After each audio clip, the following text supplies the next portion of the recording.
The words hit me like ice water. "You're replaceable, Natalie." My CEO, Derek Harrison, laughed as he said it. The entire boardroom went silent. 12 people sat frozen around the polished mahogany table, their eyes darting between Derek and me. He gestured dismissively at the quarterly reports I'd just presented, the ones showing how I'd saved 3 major accounts from leaving. His smile was cruel, calculated. This wasn't a slip of the tongue or a bad joke. This was planned humiliation, delivered in front of executives, board members, and department heads. My throat tightened, but I kept my expression neutral. I'd worked at Redwood Vale Solutions for 8 years, building systems that kept our biggest clients loyal. I was director of client operations, managing 6-7-figure accounts worth over $40 million annually. And now, in this moment, I understood something crucial. Derek hadn't just insulted me. He'd revealed his strategy. He wanted me rattled, emotional, defensive. He expected me to crumble or fight back immediately. Instead, I did neither. Heat crawled up my neck as every eye in that room avoided mine. My hands rested flat on the table, steady despite the tremor threatening to shake them. Inside, my mind raced through everything. Every late night I'd spent fixing Derek's promises to clients. Every crisis I'd managed while he took credit during board presentations. Every time I'd been praised privately but erased publicly. My chest felt tight like someone was squeezing my lungs. The instinct to defend myself surged strong. To stand up and list every account I'd saved, every system I'd built, every fire I'd extinguished. But something deeper stopped me. A quiet voice that said, "Don't react. Learn. Document." I forced my breathing to slow, counting silently. 4 seconds in, hold 4 seconds out. My face remained calm, professional, unreadable. Around the table, people shifted uncomfortably. Derek's assistant, Michelle, stared at her laptop screen. The CFO studied his coffee cup. Only Patricia from the board met my eyes briefly, and I saw something there. Not pity. Concern. I'm Natalie Chin Morrison, 20 years old. The person who actually runs client operations while Derek collects accolades. Before this moment, I believed hard work and loyalty mattered more than politics. I'd built retention systems that became industry standard. I'd personally salvaged relationships Derek nearly destroyed with his aggressive promises and poor follow-through. 6 major accounts, $42 million in annual revenue, all dependent on systems I designed and relationships I maintained. My team of 11 looked to me for guidance, not Derek. Clients called me directly when problems arose.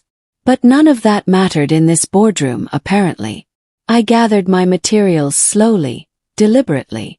No rushed exit, no tears, no outburst. I stood, smoothed my blazer, and walked toward the door. Behind me, Derek continued talking as if nothing had happened, moving to the next agenda item. His voice carried that same casual confidence, like he'd just swatted away an insect. I reached the door and paused, hand on the handle. Then I left without looking back, already replaying every second of what just happened. 20 minutes later, Michelle appeared at my office door. She looked nervous, clutching a folder against her chest. "I shouldn't be doing this," she whispered, glancing down the hallway. She handed me the folder and left quickly. Inside were the official meeting notes from our quarterly review sessions going back 6 months. I read through them carefully, my stomach sinking with each page. My client retention strategy, the one that saved the Pemberton account worth $12 million annually, was credited entirely to Derek. My name appeared nowhere in the documentation. The risk assessment protocol I'd developed after the Silver Lake crisis, preventing 3 potential contract cancellations, was listed as a leadership initiative by CEO Derek Harrison. Even my presentation from today had been summarized as Derek's insights with operational team support. This wasn't accidental. This wasn't oversight. Every contribution I'd made had been systematically erased from official records while Derek built his reputation on my work. The humiliation in the boardroom suddenly made perfect sense.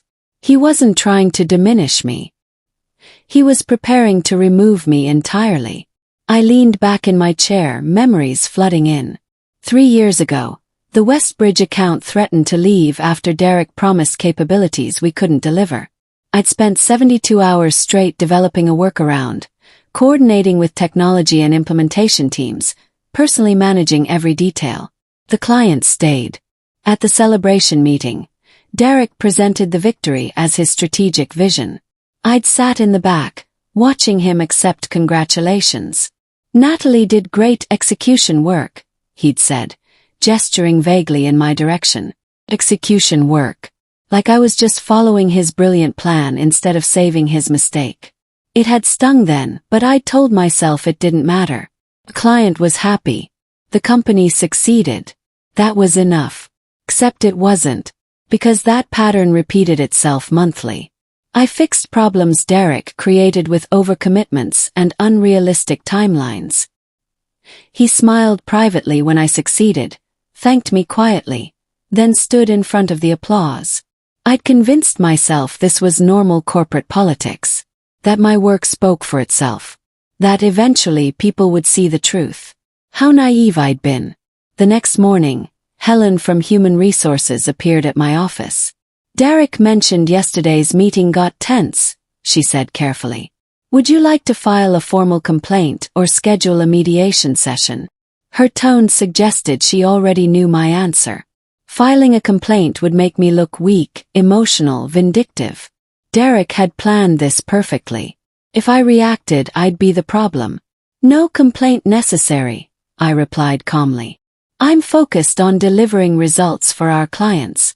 That's what matters." Helen looked relieved. "I'm glad you're taking the professional approach. Derek values your contributions, you know. Sometimes stress makes communication difficult." I nodded, letting her believe I'd accepted the explanation. She left satisfied, probably reporting back that Natalie took it well. No drama to worry about. Inside, I'd already made my decision. No emotional confronts. No heated arguments. No giving Derek what he expected. Instead, I would observe, document, prepare. I opened my laptop and created a new folder structure, carefully organized by date and project. Then I started archiving everything that mattered. Over the following week, I became meticulous about documentation. Every email I sent included clear attribution of ideas and decisions. Every meeting had detailed follow-up notes sent to all participants. I archived approvals, client communications, project timelines, and handoff procedures. I'd always been organized, but now I approached it like building a legal case. Because that's exactly what it was. I noticed patterns I'd missed before. Decisions I'd made were often repackaged in Derek's presentations to the board. Client wins I'd secured appeared in his quarterly achievements. Problems I'd flagged and solved were mentioned only when they aligned with his narrative about overcoming challenges. My name appeared in internal communications but vanished in anything that reached executives or board members. I also tracked Derek's promises to clients against our actual capabilities. The gaps were significant and growing. He was overcommitting resources we didn't have, setting timelines we couldn't meet, promising features our technology couldn't support.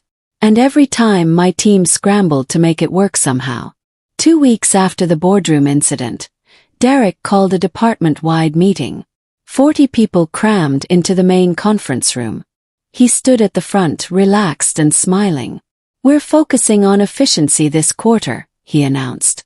"Streamlining redundancy, eliminating unnecessary complexity." His eyes found mine across the room. "Some positions might evolve as we optimize operations." Several people laughed nervously. Derek's gaze lingered on me for just a moment too long. The message was clear. I smiled politely, pleasantly, like I hadn't understood the threat. But I noted every face that laughed at his implication. Trevor from sales, who'd never managed a difficult client conversation in his life. Stephanie from marketing, who consistently took credit for campaigns my team supported. And Brian from business development, who'd tried undermining my authority for months. I also noted who looked uncomfortable. My direct reports kept their eyes down. Patricia from the board, attending as an observer, frowned slightly. And Michelle, Derek's own assistant, stared at her notebook with unusual intensity. The meeting continued with budget discussions and timeline reviews. I participated normally, professionally, giving Derek nothing to criticize. The first crack appeared 3 days later. Wallace Pemberton, CEO of our largest account worth $12 million annually, sent me a direct email. Natalie, Derek mentioned pivoting our service model to a standardized framework. This concerns me given our customization requirements. Can you clarify the plan? I read his email twice, my stomach tightening. Derek had told the Pemberton Group we were moving them to a standardized service package to reduce complexity. He'd made this decision without consulting operations, without understanding that Pemberton's entire contract was built around customized solutions. This wasn't just overreach. This was potentially catastrophic. I responded carefully, professionally. Wallace, I wasn't aware Derek had discussed structural changes. Let me review our current service agreement and provide you with detailed clarity on how we'll maintain the customization your contract specifies. I copied Derek on the response, following protocol. Then I documented everything. Derek's promise. Pemberton's concern. My intervention. Timeline.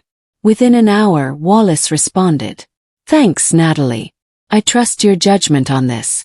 Your team understands our needs better than anyone. That simple statement revealed the truth Derek didn't want to acknowledge. Clients trusted me, not the title above mine. Derek's overreach escalated quickly. In a leadership meeting, he committed Redwood Vale to delivering an upgraded dashboard system to 3 major clients within 6 weeks. Our technology team needed at least 4 months for proper development and testing. I raised my hand carefully. Derek, based on current development timelines and testing requirements, 6 weeks creates significant delivery risks. Should we discuss realistic expectations before confirming with clients? The room went quiet. Derek's expression hardened. Natalie, we're focusing on agility and pushing boundaries. If operations can't adapt quickly, maybe we need more flexible thinking. It was another public dismissal, gentler than the boardroom humiliation but equally clear. I nodded calmly. Understood. I'll document the timeline concerns and recommended mitigation strategies in writing. That won't be necessary, Derek said quickly. Too quickly. Just focus on execution. Of course, I agreed. Then I went back to my office and wrote a detailed risk assessment anyway. I outlined the development gaps, testing requirements, potential failure points, and client impact scenarios. I sent it directly to Derek with copies to my own secure archive. His response came 30 minutes later. Noted. We'll manage. 2 words that would matter later. The following month, quarterly revenue projections wobbled. Our growth curve, which had been steady for 3 years, suddenly flattened. The board scheduled an emergency review meeting. I was added to the agenda at the last minute, listed under Operational Insights. Derek arrived confident, armed with PowerPoint slides showing strategic initiatives and market positioning. He spoke for 20 minutes about vision and innovation. Then Patricia asked the question that changed everything. Derek, your slides show ambitious goals, but our numbers aren't matching projections. Can you explain the operational gap? Derek gestured broadly. We're in a transition phase. Some temporary adjustment as we optimize systems. Patricia's eyes shifted to me. Natalie, from an operations perspective, what's causing the revenue flattening? I could have protected Derek. I could have softened the truth. Instead, I answered precisely. 3 factors. First, we're experiencing higher than normal client churn in mid-tier accounts due to service delivery gaps. Second, expansion deals are stalling because clients need assurance about capabilities before committing. Third, our operational capacity is stretched responding to commitments made without resource allocation. The room absorbed my words. Derek's jaw tightened. But I'd stated only facts, nothing emotional or accusatory, just truth. The consequences came swiftly. Within a week, my access to certain systems was temporarily restricted for security updates. My calendar invitations to strategic planning meetings stopped arriving. Projects I'd overseen were quietly reassigned. Derek was isolating me, reducing my visibility and influence. He thought sidelining me would make me smaller, less relevant, easier to eventually remove. I watched it happen with detached clarity. No panic, no complaints. I documented every access removal, every responsibility transferred, every meeting exclusion. But something Derek hadn't anticipated was happening. The gaps my absence created became immediately visible. Client escalations that I normally handled within hours now took days to resolve. My team members, suddenly reporting to Derek directly, became confused and inefficient. Projects I'd managed smoothly started showing delays. Small fires I'd routinely extinguished began spreading. After 2 weeks, Trevor from sales appeared at my office looking frustrated. "Can you help with the Silver Lake contract renewal? They're asking technical questions nobody can answer." "I'm no longer assigned to that account," I replied calmly. "You'll need to go through Derek." He left defeated. Similar conversations happened daily. People who'd laughed at Derek's jokes about redundancy now realized exactly what I'd been doing all along. The breaking point came from an unexpected direction. Westbridge Industries, our second largest account worth $8 million annually, sent a formal letter pausing their planned expansion. They didn't threaten to leave entirely, but they requested something specific. A written assurance from me personally about service delivery capabilities. Leadership panicked. An $8 million expansion deal represented significant growth.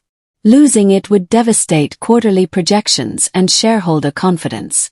Derek immediately scheduled a client call, assuring Westbridge executives he had everything handled personally.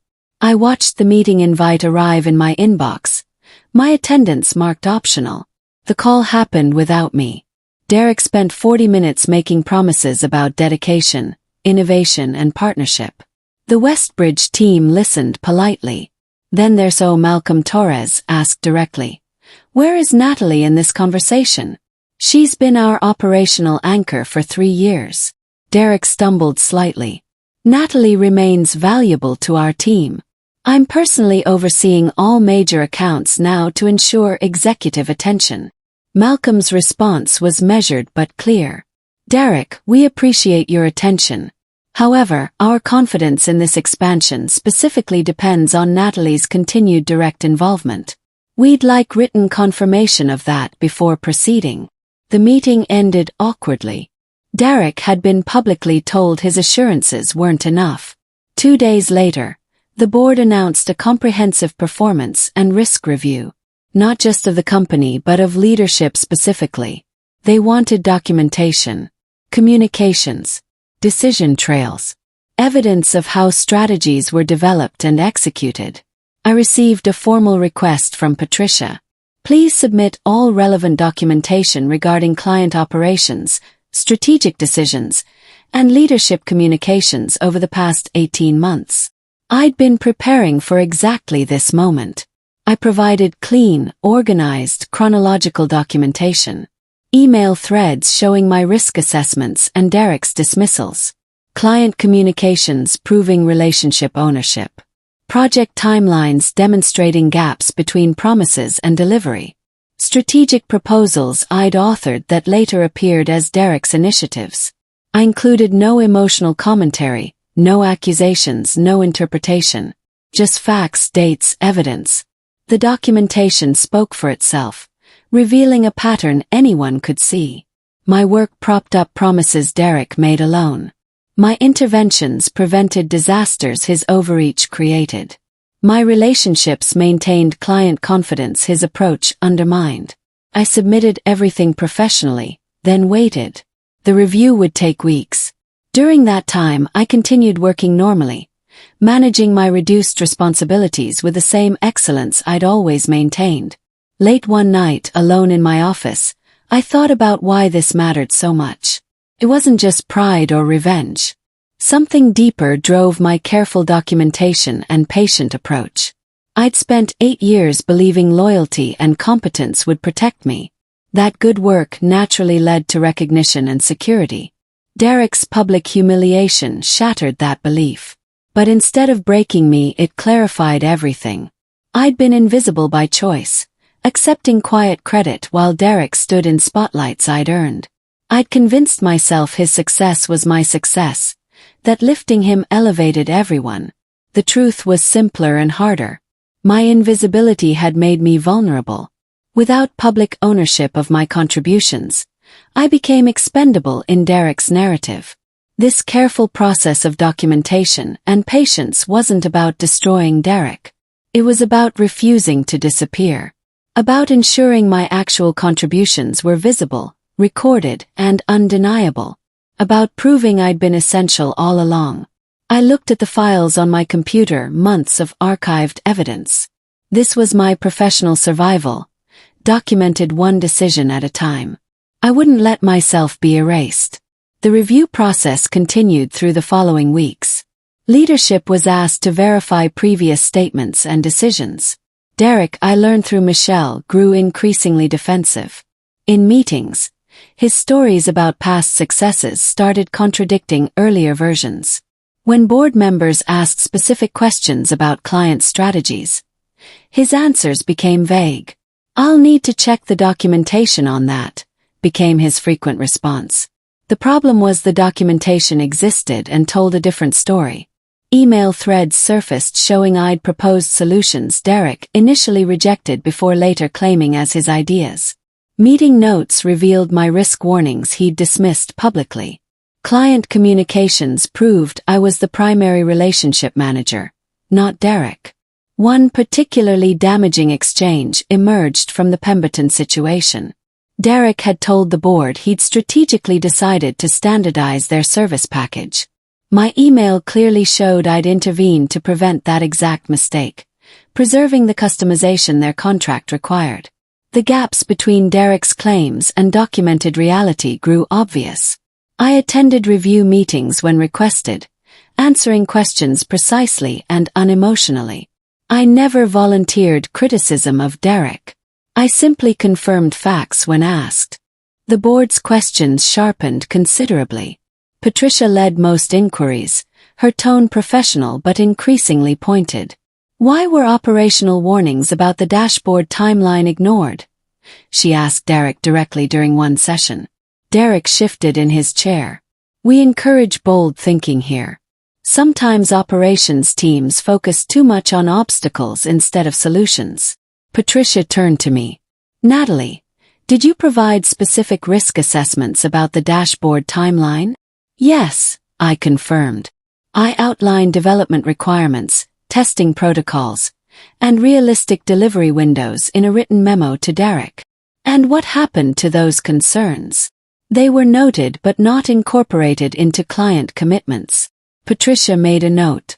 The pattern repeated itself through multiple inquiries. Derek claiming strategic decisions. Documentation showing I'd proposed those strategies or prevented his mistakes. The board members' expressions shifted from neutral to concerned to troubled. They were seeing what I'd documented so carefully.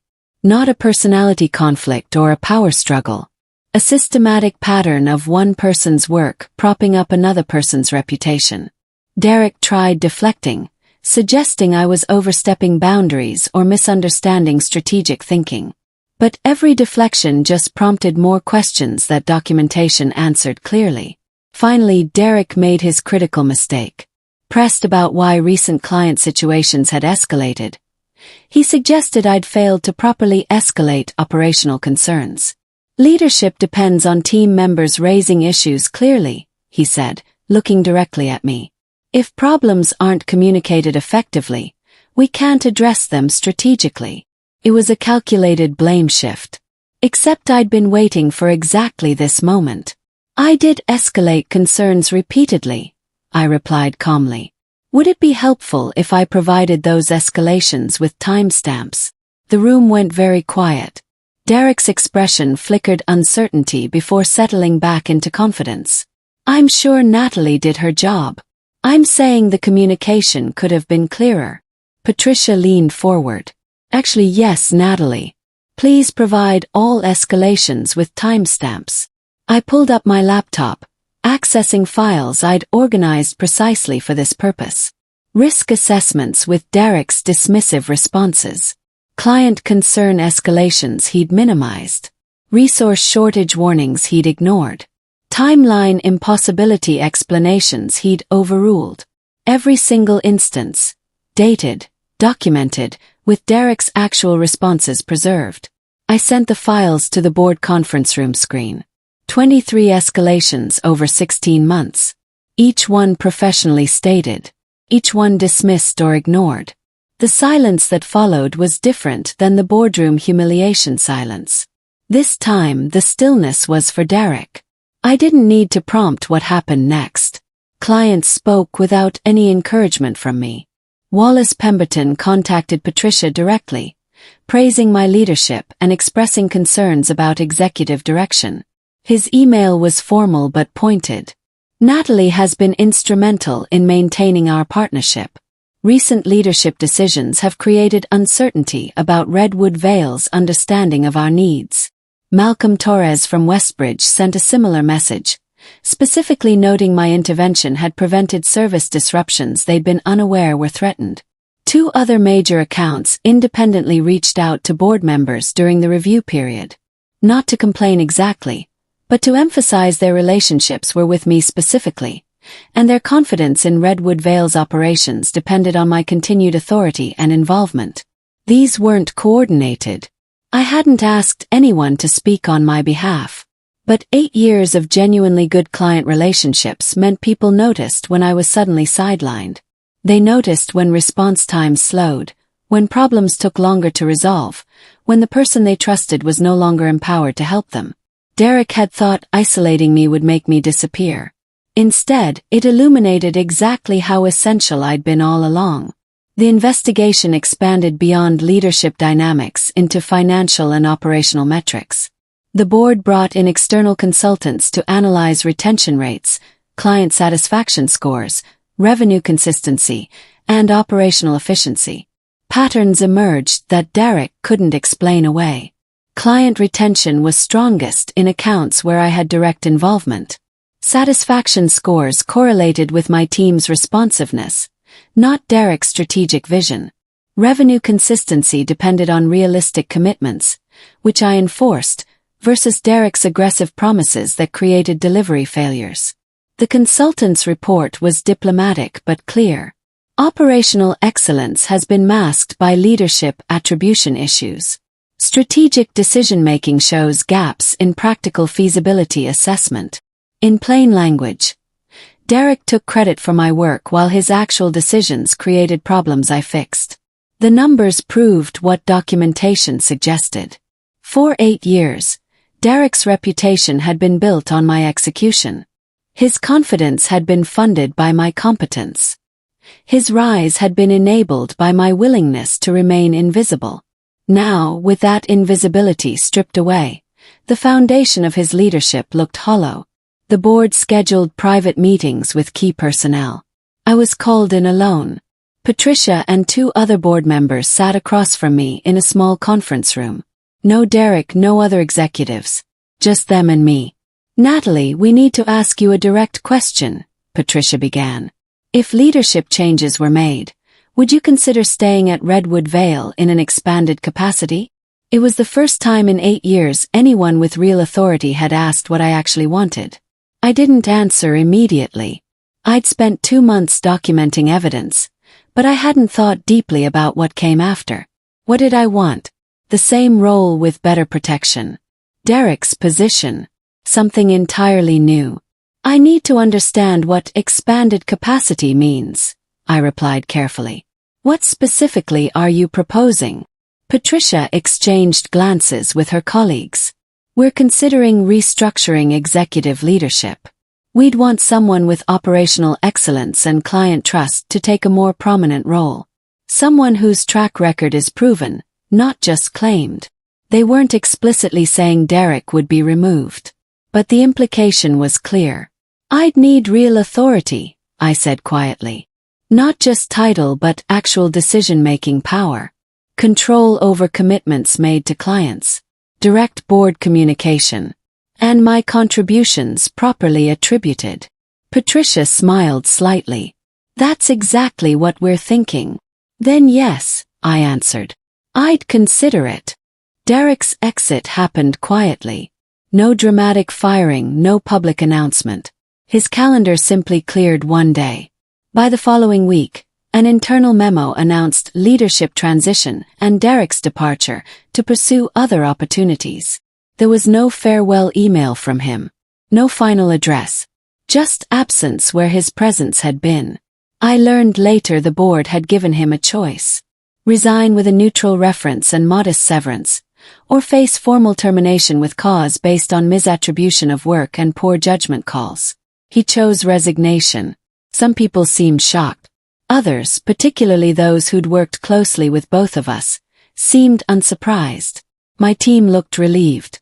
Michelle, Derek's former assistant, told me privately. Everyone knew. We just couldn't say anything.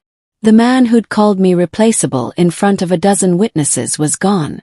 Not because I'd destroyed him or plotted his downfall. He'd done that himself through years of taking credit for work he didn't do and making decisions he couldn't execute. I'd simply stopped carrying him. I'd stopped being invisible. I'd stopped letting my contributions be erased. And without me propping up his reputation, the gaps became obvious to everyone. The formal offer came a week later.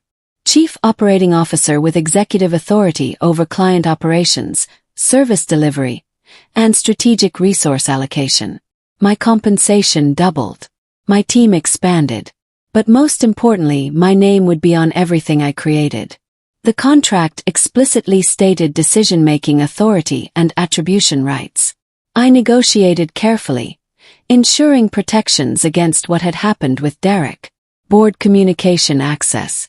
Authority to refuse unrealistic commitments. Control over hiring and resource allocation. When I signed the papers, I felt something shift inside me. Not triumph exactly.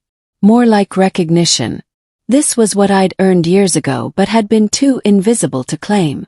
Now it was formally, legally, undeniably mine. I also negotiated positions for my entire team, with raises and proper titles. The people who'd worked beside me through crisis after crisis deserved recognition too. My first official act as COO was restructuring how we documented strategic decisions and attributed contributions. No more ambiguity about who created what. No more opportunities for credit theft. Just clear, transparent tracking of ideas and execution. It felt like building foundations that should have existed all along. 3 weeks later, I walked into the same boardroom where Derek had humiliated me. Same mahogany table, same leather chairs, same floor-to-ceiling windows overlooking the city. But everything else was different. I sat at the head of the table this time, not midway down the side. Board members greeted me by name, respectfully, waiting for me to begin. My presentation covered Q4 projections, client retention strategies, and operational optimization plans. I spoke clearly, confidently, not performing for approval but stating realities I understood better than anyone else in that room. Nobody interrupted me. Nobody dismissed my concerns. Nobody gestured at my work like trash. When I finished, Patricia asked several questions about implementation timelines and resource requirements. I answered precisely the same way I'd answered during the review process. But now my precision was valued, not diminished. Excellent, Patricia said finally. We'll move forward with your recommendations. The meeting concluded efficiently. As people gathered their materials, Patricia caught my eye and nodded slightly. An acknowledgement that we both knew what this moment represented. I left that boardroom taller than I'd entered it, carrying respect I'd always deserved but finally, formally possessed. Looking back now, I understand what happened wasn't really about Derek at all. It was about me learning a painful truth about professional survival. I didn't destroy Derek Harrison. He destroyed himself by building a reputation on borrowed competence. By claiming credit for work he didn't do and making commitments he couldn't execute. By believing the person doing the actual work was replaceable while he, the figurehead, was essential. I simply stopped carrying him. I stopped accepting invisibility. I stopped allowing my contributions to be erased. Without my work propping up his promises, reality became visible. The board saw what had been true for years. Clients confirmed what they'd always known. Documentation proved what had been deliberately obscured. People who call you replaceable usually depend on you most. They need you invisible because your visibility exposes their emptiness. Derek needed me silent, uncredited, content with execution while he claimed strategy. The moment I documented my actual contributions and insisted on being seen, his entire reputation collapsed. I didn't win through revenge or destruction. I won through patience, precision, and refusing to disappear. And that victory feels permanent in ways his borrowed success never could.